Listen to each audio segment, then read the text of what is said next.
বছর আমার আসা হয়নি, তার কারণ আমার একটা ফেভারিট ছেলেকে ওই গদ্দারটা জেল। আজ পাঁশকুড়াতে গিয়ে বাজিমাত করলেন দীপক অধিকারীর হয়ে বাংলার মুখ্যমন্ত্রী মমতা বন্দ্যোপাধ্যায়। বিরাট বার্তা দেন তিনি এদিন। আমি আমার প্রিয় প্রার্থী দেব, বিশেষ করে ওকে আমরা দেব বলেই চিনি, দীপক অধিকারী, আমি একবার আসতে বলবো, 1 নম্বর চিহ্নেই ওর ভোটে আর নাম্বার আছে।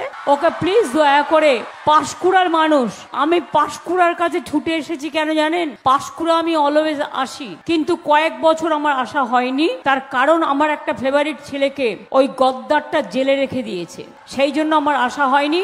বা টাকা আমি ওকে বের করবই। এই এলাকাগুলো দখল করার জন্য অনেক চেষ্টা করেছে।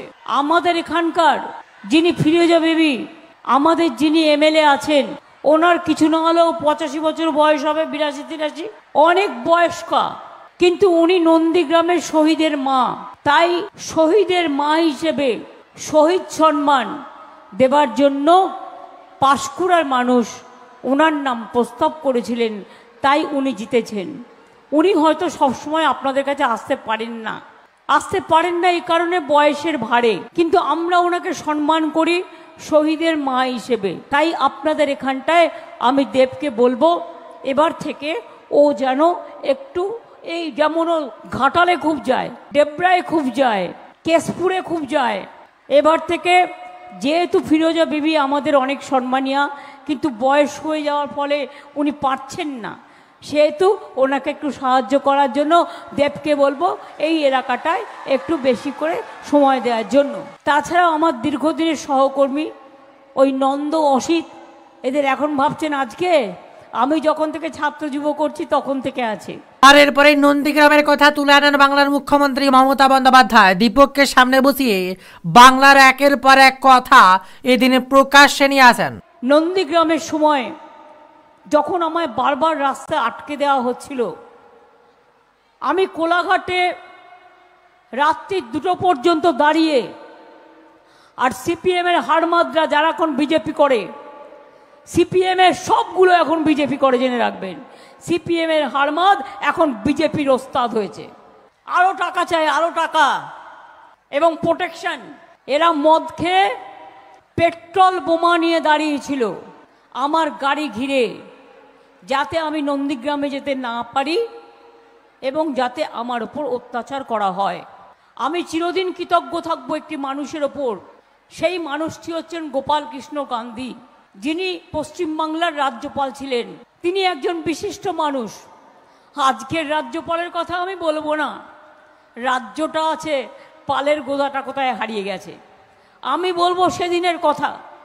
গোপাল কৃষ্ণ গান্ধী আমাদের একজন বিরোধী দলনেতাকে দিয়ে, এই এখনকার অপদার্থটা নয়, তখনকার আমাদের তৃণমূল কংগ্রেসই ছিল, আমাকে বলল, উনি একটা বার্তা দিয়েছেন। আমি বললাম কি? বলল রাত্রিটা সরে যাও, তা নাহলে যে কোনো সময় পেট্রোল বোমা মেরে ওরা তোমায় মেরে ফেলবে, কারণ ওখানে পুলিশ কোনো কিছু করতে পারবে না, পুলিশ সিপিএম যা বলে তাই করে। এখন তো অনেক ভালো আছিস তোরা। আর এরপরে বর্তমান পরিস্থিতির কথা তুলে ধরেন বাংলার মুখ্যমন্ত্রী মমতা ব্যানার্জি। এখন তো অনেক ভালো আছো তোমরা, পুলিশকে গালাগালি দিয়ে বেড়াও, পুলিশই তো আজকে প্রোটেকশন দিয়ে রেখে দিয়েছে তোমাদের। কত হাত কেটেছো, কত কান কেটেছো, কত চোখ উড়িয়ে নিয়েছো। এই তো দাসপুর, আমি সেদিন গেছিলাম দেবের এরিয়া, শুধুমাত্র আমাদের হয়ে দেওয়াল লিখেছিল, তার চোখ উপরে নিয়েছিল। আমি তার বাড়িতে গিয়েছিলাম অজিত ভুইয়ার সাথে।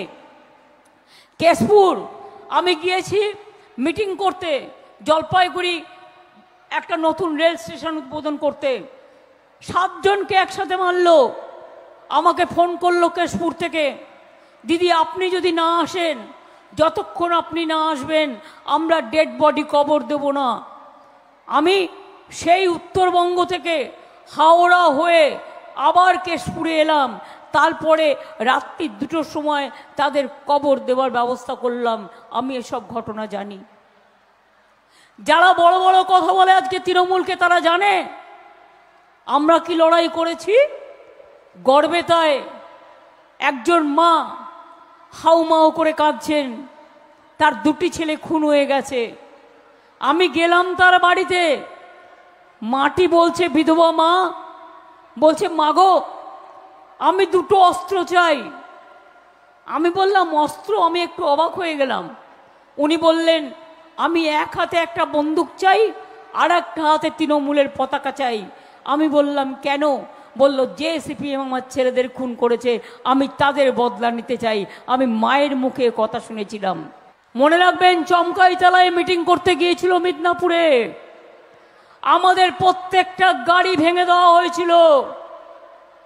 গুলি চালাতে চালাতে অজিত পাদাকে পর্যন্ত অ্যাটাক করে দেওয়া হয়েছিল। তখন আমি রেল মিনিস্টার ছিলাম, অজিত পাজা তখন মিনিস্টার ছিলেন। আমি নিতে গেলাম, গিয়ে দেখলাম গুলির বন্যা চলছে। আমি সামনে দাঁড়ালাম, দাঁড়িয়ে বললাম এই কত গুলি আছে আমাকে ছোড়, অযোধ্যা চলে যান। সব গাড়ি ক্লিয়ার করে তারপরে আমি ফিরে এসেছিলাম। মনে রাখবেন, ভুলে যাবেন না। আর একটা ঘটনা যদি বলি আপনাদের, বাঁকুড়ার বিক্রমপুরের। আর তারপরেই বাংলার মুখ্যমন্ত্রী মমতা বন্দ্যোপাধ্যায় একের পর এক বার্তা দিয়ে বুঝিয়ে দেন বাংলার জন্য কি কি করেছেন তিনি। একটি পরিবার ছিল, তার দুই ছেলে কর্নেল কাজ করত আর্মিতে। বাড়িতে বেড়াতে এসছে মায়ের কাছে। এবার সন্ধ্যা ঘনিয়ে এসছে, হঠাৎ দেখে বাড়িটা অন্ধকার হয়ে গেল। এবার মা দেখছে একটা ছেলে মায়ের কোলে মাথা রেখে শুয়ে পড়ল। মা অন্ধকারে বুঝতে পারেনি যে ওর অনেকটাই তখন মুন্ডু কেটে দিয়েছে। ও অস্পষ্ট বলল, মা একটু পানি দেবে? মা বলল, তো হ্যাঁ বাবা আমি আনছি। পানি আনতে গেল, পানি আনতে এসে দেখে আধখানা করে রেখে দিয়েছে দুই ছেলেকে। তার আরেকটা ছিল, নাম ছিল সেলিম। সেই ছেলেটিকে আমি ভাইফোঁটা দিতাম, আমার কাছে আসতো। আমি এসব ঘটনা ভুলছি না। এসব দিকে ঝড় আসবার কথা আছে। আমার মিটিং চললেও আমার মিটিং শুনতে হবে তার কোনো মানে নেই। আমি সবাইকে বলবো আগে জীবন রক্ষা করবেন। আমি দু তিনটে কথা বলবো যাতে তাড়াতাড়ি আপনারা ফিরে যেতে পারেন। আর যদি বৃষ্টি ঝড়ের মধ্যে শুরু হয়ে যায়, নিজেরা শেল্টার নেবেন। গাছের তলে কখনো দাঁড়াবেন না, আর বিদ্যুতের পোলের তলে কখনো দাঁড়াবেন না। এরপরে ভারতের প্রধানমন্ত্রী নরেন্দ্র মোদীর দিকে আঙ্গুল তুলে একের পর এক কড়া হারে বার্তা। এটা দিল্লির ভোট। আমরা চাই আপনাদের একটা ভোটে আমাদের একটা এমপি জিতে। একটা করে আমরা যদি আমাদের সব এমপিকে জেতাতে পারি, তাহলে দিল্লিতে ইন্ডিয়া জোট যে সরকার গড়বে, আমরা সেই জোটকে আমরা সম্পূর্ণভাবে হেল্প করব। মোদি বাবুদের কোনো গ্যারেন্টি নেই। একবার বলল 15 লক্ষ টাকা দেবে, 1 পয়সাও গ্যারেন্টি নেই। No guarantee 420। এবারে সে বলছে জল দিচ্ছি বিনা পয়সায়, আমরা দিচ্ছি, ওরা দিচ্ছে না। No guarantee 420। আমরা বলেছিলাম রেশন দেবো বিনা পয়সায়, আমরা দিচ্ছি, মোদি দিচ্ছে না। No guarantee 420। মানুষকে বলছে বিনা পয়সায় বিদ্যুৎ দিচ্ছি, মিথ্যে কথা বলছে। No guarantee 420। বলছে বিনা পয়সায় বিদ্যুৎ দিচ্ছে। বিনা পয়সায় গ্যাস দিচ্ছে। গ্যাস বেলুনের থেকেও বড় গ্যাস, যে মানুষ চোখে দেখতে পাচ্ছে না। সুতরাং এই যে মিথ্যাচারী, দুরাচারী, সন্দেশখালীর মেয়েদের নিয়ে কিভাবে চক্রান্ত করলো, তারপরে নেক্সট চক্রান্ত হচ্ছে দাঙ্গা করবার। আমি হিন্দু মুসলমান সবাইকে বলে যাই, মনে রাখবেন আমরা সবাই মানুষ, এবং মানবিকতার ধর্ম, একসাথে চলা, একসাথে কথা বলা। তাই আপনাদের আমি বলবো, আমরা সবাই মিলে যেন এক থাকি, একসাথে দুর্গা পুজো করব, একসাথে কালী পুজো করব, একসাথে লক্ষ্মী পুজো করব, একসাথে ঈদ করব, একসাথে জাহের থানে যাব, একসাথে মাঝের থানে যাব, একসাথে সব জায়গায় কাজ করব। এরপরে বাংলার মানুষকে ঐক্যের বার্তা দিয়ে বাংলার মুখ্যমন্ত্রী বরাবরই যে বার্তা দিয়েছেন, এবারও তুলে ধরেন সেই বার্তা। আমি দুর্গা পুজোর সময় যেমন বলি, ওং সর্বমঙ্গল মঙ্গলে শিবে সর্বাত্ম সাধিকে শরণ্যেত্তম্বকে গৌরী নারায়ণী নমস্তুতে সৃষ্টিস্থিতি বিনাশানং শক্তিভূতে সনাতনী গুণশ্রয়ী গুণময়ী নারায়ণী নমস্তুতে শরণাগত দিনার্থ পরিত্রাণ পরায়ণে সর্বস্বার্থিহারে দেবী নারায়ণী নমস্তুতে। তেমনি আমি যখন ঈদে যাই তখন আমি বলি লা ইলাহা ইল্লাল্লাহ মুহাম্মদ রাসূলুল্লাহ। আমি যখন বড়দিনে যাই তখন আমি বলি may God bless all of you. আমি যখন সাঁওতালদের কাছে যাই, আমার যখন ভূমিজ পরিবারের কাছে যাই, আমার যখন লোধা কমিউনিটির কাছে যাই, আমার যখন বাউরি কমিউনিটির কাছে যাই, আমার যখন সবর কমিউনিটির কাছে যাই, আমার যখন মুন্ডা কমিউনিটির কাছে যাই, আমি সবাইকে রেখে বলি জয় জোহার, তপশিলি বন্ধু আমাদের আছে। অর্থাৎ সবাইকে সম্মান করি।